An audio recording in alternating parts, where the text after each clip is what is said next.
Tengri was the main god of the Turkic pantheon, controlling the celestial sphere.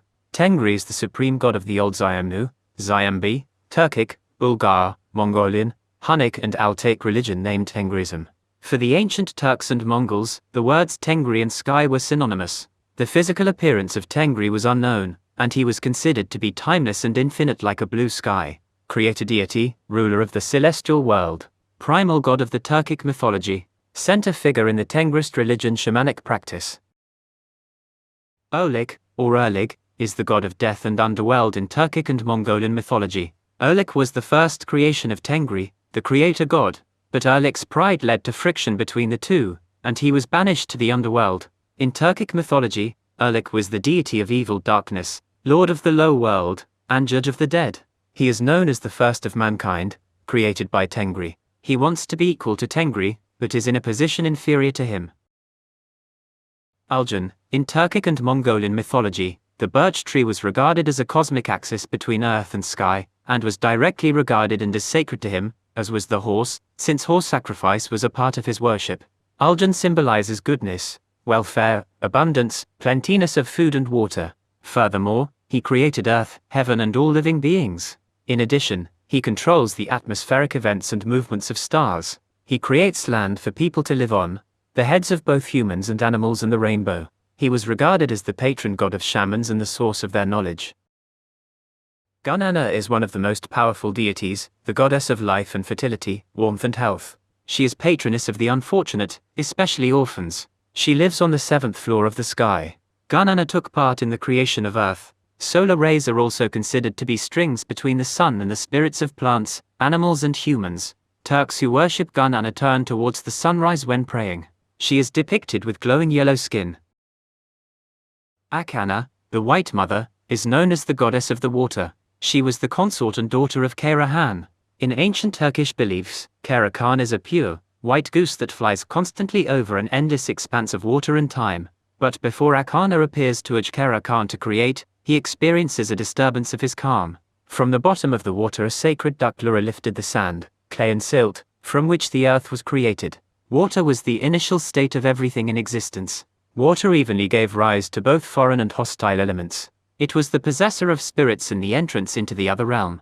The life, fertility and productivity of land depended on the Akana.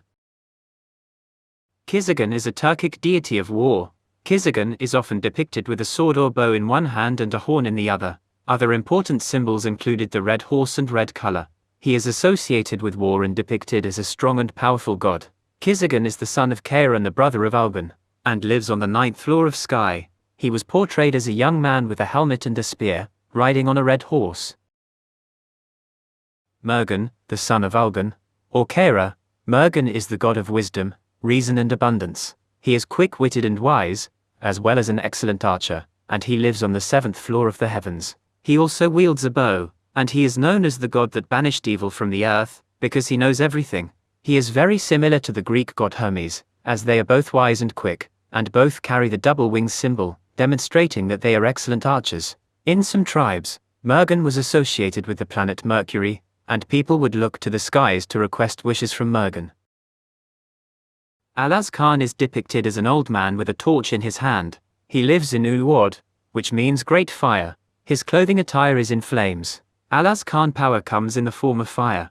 If made angry, he makes and causes fires all over the earth. All of the hearths and stoves are in the command of Alaz Khan. He is the sender of spirits to all hearths.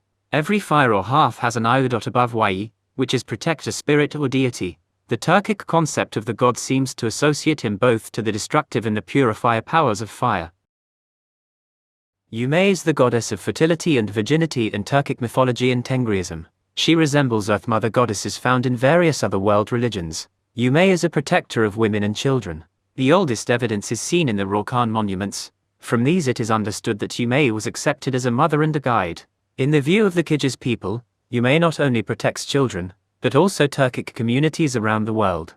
At the same time Umay helps people to obtain more food and goods and gives them luck.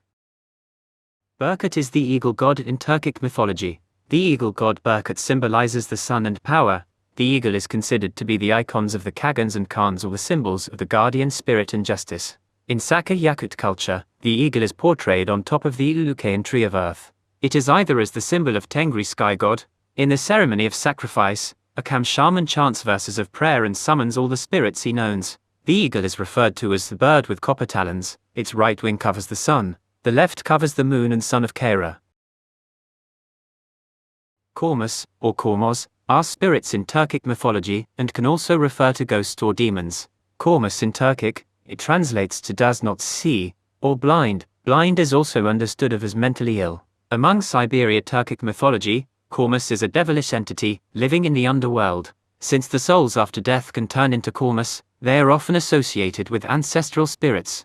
Yakut supply ore for the unsatisfied dead, who roam the earth.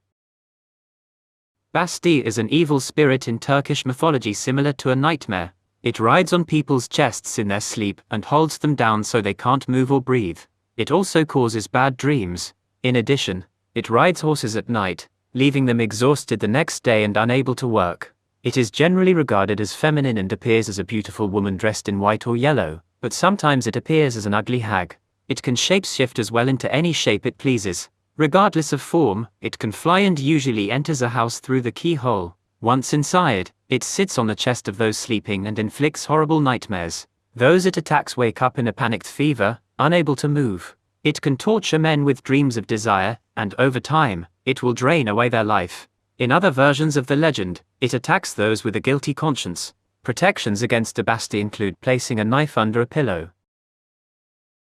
Archura usually appears as a man, but he is able to change his size from that of a blade of grass to a very tall tree. His hair and beard are made from living grass, and is sometimes depicted with a tail, hooves and horns, and he had no shadow. Archura protects the animals and birds in the forest and tells them when to migrate. He can shape-shift into many different forms. As a human, he looks like a peasant with glowing eyes. Archuras are terribly mischievous beings. They have horrible cries, and can imitate voices of people familiar to wanderers and lure them back to their caves, where the Archuras will tickle them to death. They also remove signs from their posts. They aren't evil, although they enjoy misguiding humans and kidnapping young women. They are also known to keep grazing cattle from wandering too far into the forests and getting lost. Sometimes more than one Archura inhabits a forest, and then they will fight for their territory, knocking down trees and scaring animals. Karakoncolos is the boogeyman from Turkish mythology. Traditionally, he's around during the coldest months, where he stands on street corners on winter nights waiting for passers-by and asking them riddles. If the traveler gives an answer that includes the word black, then the Karakoncolos lets them go on their way. But if the passerby fails to use that word, or indeed fails to answer at all, the Karakoncolos strikes them dead with a single blow. He sometimes uses powers of disguise to pretend to be a loved one, and lure the householder out into the snow. Once outside, the person finds themselves caught in a trance, unable to move. They stand there frozen to the spot until the cold takes over and they wind up freezing to death. Also, he sneaks into houses and lingers behind the doorways of children's bedrooms. As the child goes through the doorway, the Karakoncolos stretches out a hand and grabs the child by the neck before dragging them off to eat them. One way of getting rid of him is to set fire to some silk or thread. He will respond by setting his own fur on fire and will run from the house screaming to find water. Traditionally, each house has a Bichura. He would pull the hair of women to warn them about imminent danger from an abusive man. He would also moan and howl to warn of troubles to come. If he showed himself, it warned of death, and if he cried, it was said to be because of a death in the family. Bichura can chase horses in the stables at night, and steal grain from neighbors to feed them. If Bichura becomes unhappy, it plays nasty tricks on the members of the family. These include moving and rattling small objects, breaking dishes, leaving muddy little footprints, causing the walls of the house to creak, knocking on pots and moaning. If the family is unable to determine the cause of their discontent, the Bichura can rectify the situation and return things to normal. More often than not, however, families live in harmony with the spirits, and no problems arise. When home builders wanted to do something harmful to the person buying the house, they bring in Bichura. Once inside, it's hard to get her to leave.